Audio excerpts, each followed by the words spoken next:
In the name of Almighty Allah, who is the most merciful and the most compassionate, who is the creator of the creators, who is the king of the kings. Hello dear students, I hope you're all doing well, safe and sound. Welcome to our new lesson. Grade 11 English book, Unit 12, Lesson 7 and 8, Part 2, page 189. برام یاد خداوند بخشاینده و مهربان. السلام علیکم شاگردای عزیز. امیدوارم که خوب، جور، صحت و سلامت باشین. خوش آمدین به درس جدید ما و شما. کتاب انگلیسی صنف 11 فصل 12 درس 7 و 8 بخش دوم صفحه 189 کتابتان. So, dear students, before we start our new lesson, let's review what we have studied in the previous lesson. شاگردان نهایت عزیز، قبل از اینکه بریم درس جدید خود آغاز کنیم، چه خوب است یک مرور کوتاهی داشته باشیم به درس گذشته خود. In the previous lesson, dear students, we have studied one section and that section was revision. ما و شما شاگردان نهایت عزیز در درس گذشته خود صرف یک بخش را آموختیم و بخش revision تکرار یا مرور بود. بچه‌ها شما دیگه به یاد دارین که ما و شما در کل در امی دو جلسه امروز ما و شما و روز قبل 15 کلمه داریم و 7 کلمهش روز قبل ما و شما در درس گذشته خود کار کردیم و بقیش مانده بر درس امروز که انشالله کار میکنیم. در درس گذشته ما و شما کلمات را معنایش را چی کردیم؟ حدس زدیم، یاد گرفتیم، فهمیدیم که کلمات چگونه باید ما و شما حدس بزنیم معنایش را از روی متن، یعنی در یک متن باشه، ما و شما معلم ما پیشمانه باشه، به فرهنگ لغت دسترسی نداشته باشیم، چگونه میتونیم ما و شما حدس بزنیم با اینکه ما و شما کلمات چهار اطرافش را بخوانیم. خب یک مرور کوتاه بود از درس گذشته ما و شما. بیاین که کوتاه موارد درس امروزی خود را هم چی کنیم؟ بررسی کنیم. برای حمایت از ما چینل بیگم اکادمی را سابسکرایب کنید و سپس زنگوله را فشار دهید تا به تمام ویدیوهای درسی ما دسترسی داشته باشید و از آنها مستفید شوید. Dear students, in today's lesson we will study just one section and that section is revision. بچه ما و شما در درس امروز باز هم قرار است یک بخش را بیاموزیم و او بخش کدام بخش است؟ بخش revision، تکرار یا مرور است که ما و شما میخوانیم و یاد میگیریم. باز هم کلمات داریم ما و شما از کلمه 8 الا 15 انشالله ما و شما امروز میخوانیم و یاد میگیریم. خب شاگردای نهایت عزیز، من براتون کارخانگی سپرده بودم، حتما دیگه انجام دادین. شاگردای لایق، شاگردای خوب، شاگردای با نظم و دیسپلین هستین. شما کارهای خانگیتون روی میز بانین، من میایم و امضا میکنم. قلم سرخم فردوس عزیزم موجه بگذار تا من بیایم و امضا کنم. فعلا قلم، پنسل، کتابچه همه چیز آماده. شاگردای نهایت عزیز بیاین به صفحه 189 کتابتان لغت 8 کلمه 8 شروع کنیم و ادامه بدهیم. Vaccinated، متوجه باشین بچه دو تلفظ داره، vaccinated or vaccinated، اردوش درست است، مشکل نداره.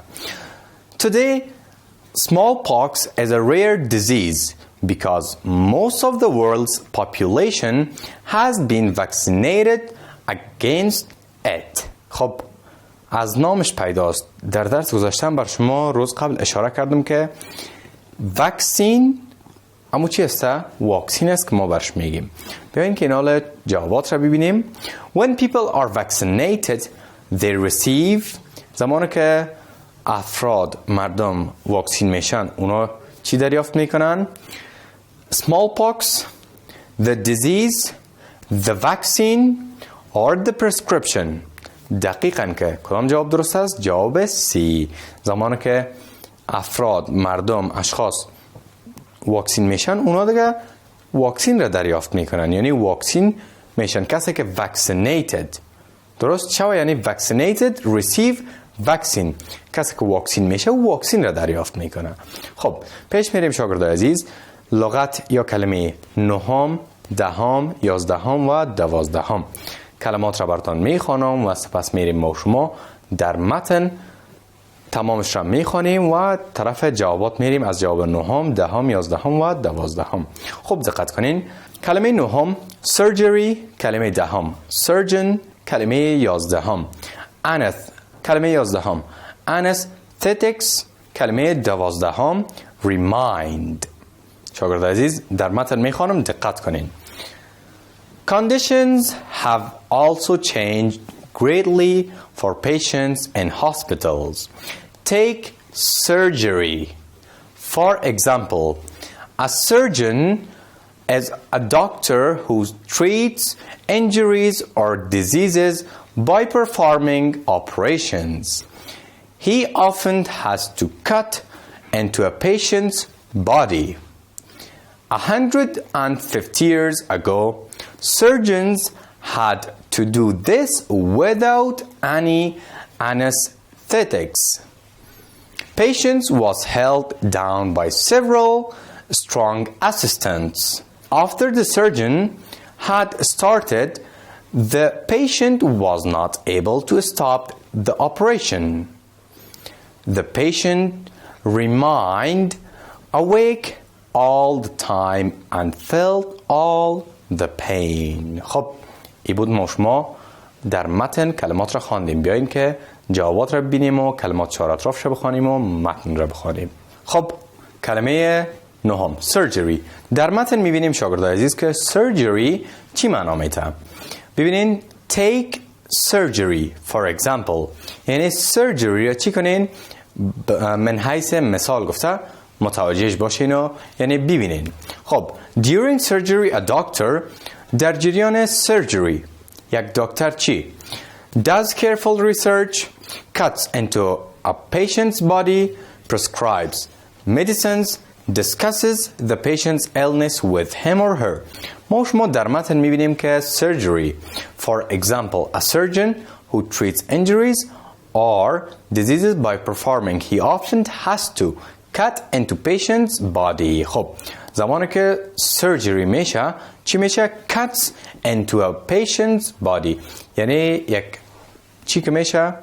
یعنی زمانی که surgery صورت میگیره باید که بدن مریض چی شوه؟ به اصطلاح عام پاره شوه. surgery یعنی که جراحی به اصطلاح. درست؟ پس جواب بی درست است شاگردای نهایت عزیز.